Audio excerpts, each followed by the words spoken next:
Chauramba market overbridge side रे हमर Sahu tiffin and sweet बिना पियरसुण सब आइटम भेराइट प्रकार आइटम एठी मिली जिवो। आपण आसिक विजिट करंतु थरे टेस्ट भी करंतु एठिकार भेज रे जळिखिया आइटम एते टेस्टी वेजिटेबल चॉप ठु आरंभ करी सिंगड़ा पर्यंत बहुत भद्रकवासी को मोर नमस्कार। मो ना होची स्निग्धा दास।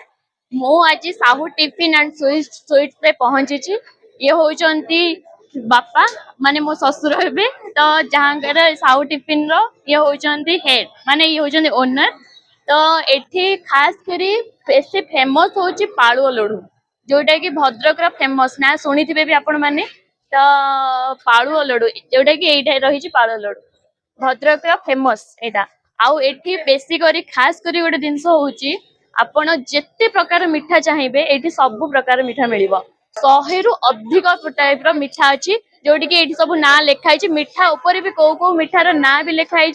मु तो एते करी कहि परिबिनी तो आपण माने देखि भी पारिबे। तो आउ गोटे खास करी गोटे जिंस होची कोन ओसा बार हेले भी आपण माने एठी बिना प्याज रसुण रो जळिखिया मिले जोटा कि आपण माने आसी बिना प्याज रसुण रे भी आपण जेते बेले जहाँ भी चाहिए एठी मिलिबो।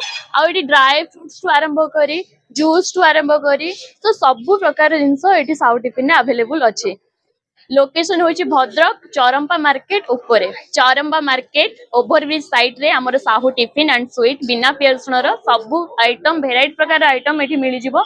आपण आसिक विजिट करंतु थरे टेस्ट भी करंतु एठिकार भेज रे जळिखिया आइटम एते टेस्टी वेजिटेबल चॉप ठु आरंभ करी सिंगड़ा पर्यंत बहुत टेस्टी। आ मिठा भी खास करी एठी 100 रु अधिक मिठा अछि। तो आपण माने जोटा जानि भी नथिबे तो एठी सेठी सेई मिठा भी सब मिली जिवो।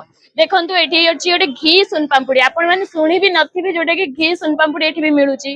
ओटे बेसन लड्डू एटा तो समस्त जानिथिबे। तो एठी ओटे जोड़ा बर्फी जोटा भी ना मु भी जानिनी तो मु भी पढ़ी की भी जानु छे। तो आउ ओटे अछि काजू सुन पांपुड़ी तो गुड़ पेड़ा आउ काजू कटली एटा तो समस्त जानते। आउ ओटे अछि गोलाप बर्फी आउ एठी मिल्क बर्फी आउ बहुत प्रकार गोटे ट्विंकल बर्फी भी एठी मिलुची जोटा कि मु भी ना भी जानिनी।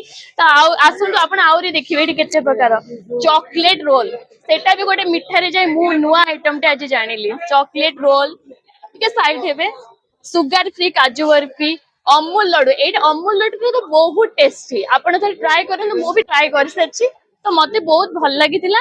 आ खास करी पाळुओ लड्डू तो आउ एठी ग्रीन पेस्ता एटा गोटे बढ़िया नुआ आइटम। तापरे आउ कोन अछि एठी देखंतु गोटे मोती बर्फी लड्डू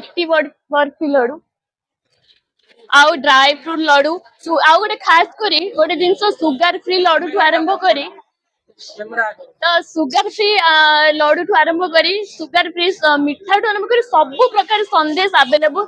सुगर फ्री भी अछि और मिठा वाला भी अच्छे। तो ये ऊपर भी देखो ये स्नैक्स आइटम भी रोचे आमर से बिस्कुट टू आरंभ करी मिक्सचर ड्राई फ्रूट्स छुआंकर छोट छोट छुआंकर चॉकलेट भी ये बहुत वेराइटी प्रकार चॉकलेट भी रोचे। खास करी किंडर जे तो सब छुआ मैंने पसंद करती जोटा कि ये भी सब अवेलेबल अच्छी। आउ हम हेल्थ जोटा ड्राई फ्रूट्स आम खाती तो सेटे भी आमर अवेलेबल अच्छी। देखी पार्थे चिया सीड सब अवेलेबल अच्छे काजू किसमिस चिया सीड सेसमा सीड आउ ये बहुत प्रकार सेट्स अच्छे। तो ये चॉकलेट भी रोचे सुगर फ्री चॉकलेट भी रोचे।